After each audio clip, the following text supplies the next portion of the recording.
হাসিনা আমাকে ভোটে দাঁড়াতে দেয় নাই। হাসিনা যখনই ভোট এসছে তখনই এই রুহুল কুদ্দুস তালুকদার দুলুকে জেলখানায় গ্রেপ্তার করে জেলে আটকে রেখেছে। প্রিয় ভাই আমার, এই দীর্ঘদিন পর আজকে আপনারা আমাকে এই যে দেখার সুযোগ পেয়েছেন, আল্লাহ যদি আপনাদেরকে বাঁচিয়ে রাখে ইনশাল্লাহ ভোট দেওয়ার হয়তো সুযোগ আপনারা পাবেন।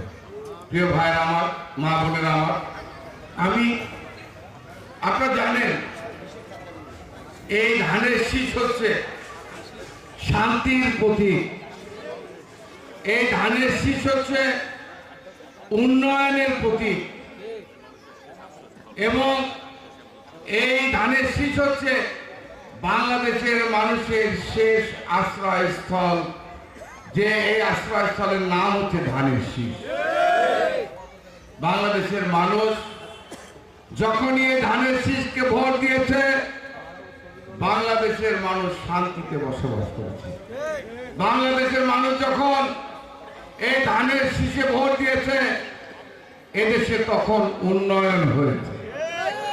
আমি আপনাদের কাছে বলতে চাই, এই যে উন্নয়ন আপনাদের এই এলাকা, আজকে আমার ভাই